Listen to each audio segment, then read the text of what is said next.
नमस्कार विद्यार्थी मित्रों, मैं आप सबका स्वागत करता हूं फिर से एक बार एक नए वीडियो के साथ मेरी YouTube चैनल पर, जिसका नाम है प्रमुख स्टडी YouTube चैनल। विद्यार्थी मित्रों, जो विद्यार्थी 8वीं कक्षा में पढ़ते हैं, गुजराती मीडियम हो या इंग्लिश मीडियम हो, आज हम इस वीडियो के माध्यम से विषय हिंदी में एक नए टॉपिक के साथ चर्चा करेंगे। तो टॉपिक का नाम है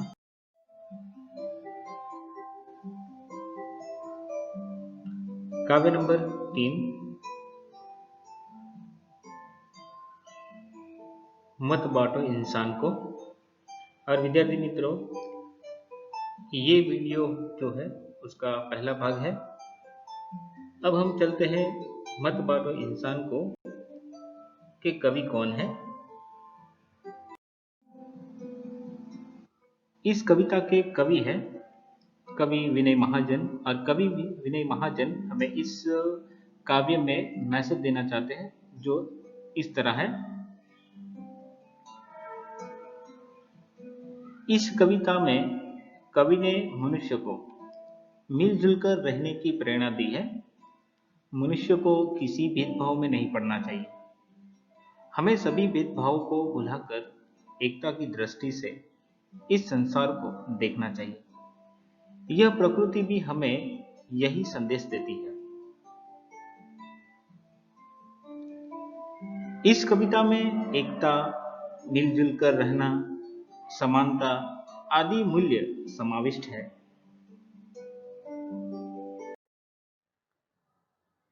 विद्यार्थी मित्रों, इस कविता में जो समाविष्ट मूल्य है, इनके बारे में जाना। अब हम कविता का समूह गान करते हैं। तो आए हम कविता का समूह गान करें।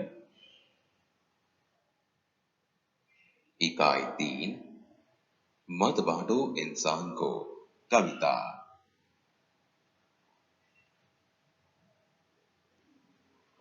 ध्यान से कविता सुनिए।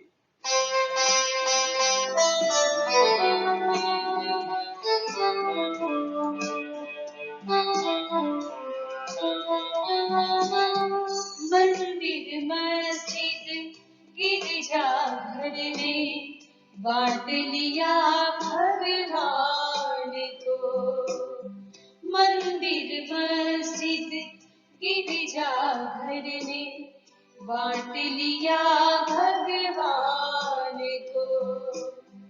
धरती बाटी सागर बाटा, धरती बाटी सागर बाटा, मत बांटो इंसान को। मंदिर मस्जिद गिरजा घर ने बांट लिया भगवान को।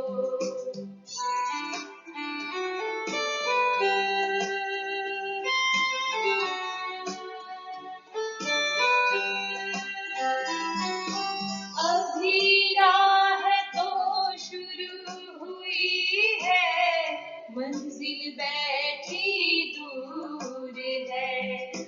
अभी राह तो शुरू हुई है, मंजिल बैठी दूर है। उजियारा महलों में बंदी, हर दीपक मजबूर है। मिला न सूरज का संदेशा, हर घाटी मैदान को। मिला न सूरज का संदेशा, हर घाटी मैदान को। धरती बाटी सागर बाटा, मत बांटो इंसान को।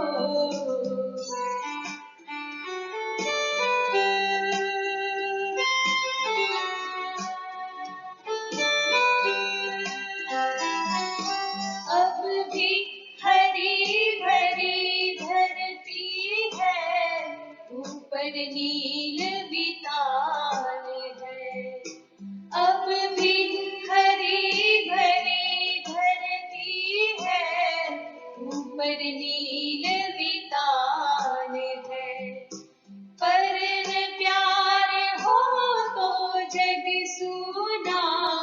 जलता रेगिस्तान है। अभी प्यार का जल देना है हर प्यासी चट्टान को। अभी प्यार का जल देना है हर प्यासी चट्टान को। धरती बाटी सागर बाटा मत बांटो इंसान को।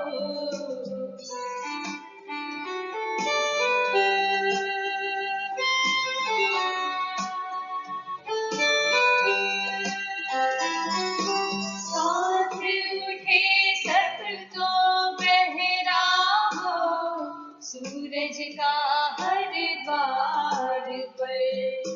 साथ उठे सब तो बहराओ सूरज का हर बार पर। हर उदास आंगन का हक हो खिलती हुई बहार पर। रोंद न पाएगा फिर कोई मौसम की मुस्कान को। रोंद न पाएगा फिर कोई मौसम की मुस्कान को।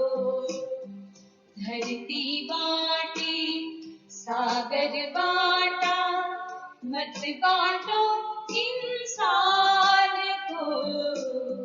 मंदिर मस्जिद गिरजाघर ने बांट लिया भगवान को। धरती बाटी सागर बाटा मत बांटो इंसान को। मत बांटो इंसान को। मत बांटो इंसान को।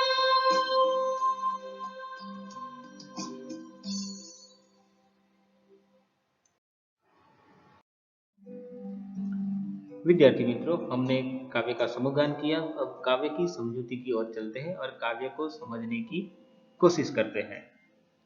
काव्य की पहली पंक्तियां हैं, मंदिर मस्जिद गिरजाघर ने बांट लिया भगवान को। धरती बाटी सागर बाटा मत बांटो इंसान को। इस पंक्तियों से कवि विनय महाजन हमें समझाना चाहते हैं कि कवि दुनिया के लोगों से कहते हैं कि भगवान तो सबका एक ही है, परंतु तुमने मंदिर मस्जिद गिरजाघर आदि अलग अलग पूजाघर बनाकर भगवान का तो बंटवारा कर लिया है। इसी तरह अलग अलग देश बनाकर धरती भी बांट ली, सागर पर भी अलग अलग हिस्सों पर अधिकार कर उसे भी बांट लिया। अब कम से कम इंसान का बंटवारा तो मत करो, कवि ये चाहते हैं। काव्य की अगली पंक्तियां हैं, अभी राह तो शुरू हुई है मंजिल बैठी दूर है। उजियाला महलों में बंदी हर दीपक मजबूर है। इस काव्य पंक्तियों से कवि हमें समझाना चाहते हैं समानता की बात। तो देखते हैं, दुनिया में समानता की भावना फैलने की अभी तो शुरुआत हुई है। समानता का भाव पूरी तरह फैलने में अभी देर है। उसके लिए अभी बहुत प्रयत्न करने पड़ेंगे। बिजली की रोशनी अभी केवल धनी लोगों के घरों में ही है। गरीबों के झोपड़े में अब भी दीपक ही जल रहे हैं। यानी कि जो धनिक लोग हैं और गरीब लोग हैं, इन दोनों के बीच में जब समानता आ जाएगी, इक्वलिटी आ जाएगी, तब जाके समानता की जो व्याख्या है, वो भावना जो है वो फैलनी कंप्लीटली शुरू हो जाएगी। तो इस पंक्तियों से हमें समानता की भावना की बात पता चलती है। काव्य की अगली पंक्तियां देखें तो, मिला ना सूरज का संदेशा हर घाटी मैदान को। धरती बाटी सागर बाटा मत बांटो इंसान को। यहाँ कवि समझाते हैं कि अभी सूर्य का संदेश प्रत्येक घाटी और मैदान को नहीं मिल पाया है, यानी कि मानवता का जो समानता का जो विचार है अभी हर एक कोने में जाना जरूरी है। इसीलिए मानव समानता का विचार अभी दुनिया की बहुत से भागों तक नहीं पहुंचा है, ये कवि हमें समझाना चाहते हैं सूरज के संदेश के प्रति। तो हमें विद्यार्थी मित्रों, हमें हमारे जीवन के आसपास जो भी परिस्थिति होती है वहां हमें समानता की भावना लानी है। इस काव्य की अगली पंक्तियां हैं। अब भी हरी भरी धरती है, ऊपर नील वितान है, पर प्यार न हो तो जग सूना जलता रेगिस्तान है। कवि विनय महाजन इस काव्य पंक्ति से हमें समझाना चाहते हैं कि धरती अब भी पहले की तरह ही हरी भरी है, ऊपर नील रंग का विस्तृत आकाश भी पहले जैसा ही है, लेकिन दुनिया में प्रेम की भावना नहीं है। प्यार के बिना हरी भरी धरती वाला यह संसार भी जलते रेगिस्तान की तरह ही हमें दिखता है। इस काव्य की अगली पंक्तियां हैं। अभी प्यार का जल देना है हर प्यासी चट्टान को, धरती बाटी सागर बाटा मत बांटो इंसान को। यहाँ कवि समझाते हैं कि हमें हर प्यासी चट्टान को प्यार के लिए तरसते हृदयों को प्यार का भीतल जल देकर उसकी प्यास बुझानी है। यानी कि जो भी इंसान को जीवन में प्यार कहीं नजर नहीं आता है, उसे हमें प्यार का शीतल जल देकर उसको एक नया जीवन देना है, प्यार से उसे संजोना है, तब जाके ये इंसान का जो बंटवारा हो गया है वो नहीं होगा। तो इस बंटवारे को रोका कैसे जा सकता है? तो प्यार के शीतल जल से रोका जा सकता है।